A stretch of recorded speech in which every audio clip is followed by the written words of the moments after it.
حافظ آباد فوارہ چوک حافظ آباد میں خانہ کعبہ، روضہ رسول، مسجد نبوی صلی اللہ علیہ وآلہ وسلم اور گنبد خضراء کے ماڈلز کی زیارت کے لیے ہر سال کی طرح اس سال بھی پاکستان بھر سے لوگ یہاں آئے ہوئے ہیں۔ حضرت محمد مصطفیٰ صلی اللہ علیہ وآلہ وسلم سے اظہار کس طرح کیا جا رہا ہے، جان لیتے ہیں امیر حمزہ مغل سے۔ جی امیر حمزہ مغل۔ میں اس وقت موجود ہوں حافظ آباد حسین پورہ میں۔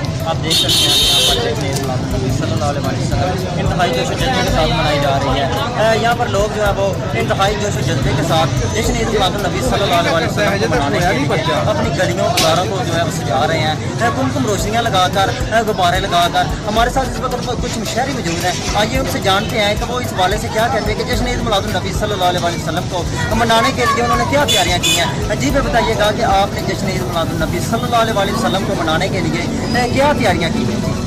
سب سے پہلے مسلمانوں کو ہماری طرف سے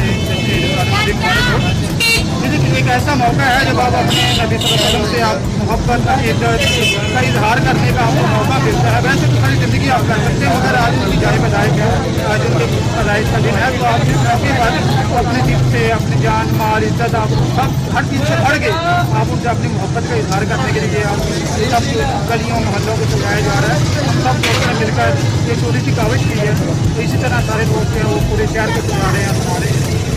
جی بالکل، آپ نے سنا کہ اس بھائی کا کہنا ہے کہ ہم سب دوستوں نے مل کر جو ہے وہ ان گلیوں محلوں کو سجایا ہے تاکہ اپنی عقیدت کا اظہار کرنے کے لیے جناب محمد رسول اللہ صلی اللہ علیہ وسلم کی عقیدت کا اظہار کرنے کے لیے یہ روشنیاں لگائی ہیں، اور اس طرح ہم نے اپنی گلی محلوں کو جو ہے وہ سجایا ہے تاکہ ہم اپنے پیارے پیغمبر جناب محمد صلی اللہ علیہ وسلم کی پیدائش کا وہ انتہائی جوش و جذبے کے ساتھ جو ہے منا سکیں۔ جی تفصیلات سے آگاہ کرنے کے لیے شکریہ امیر حمزہ مغل۔ مزید اپڈیٹس کے لیے دیکھتے رہیں بولڈ پاکستان نیوز۔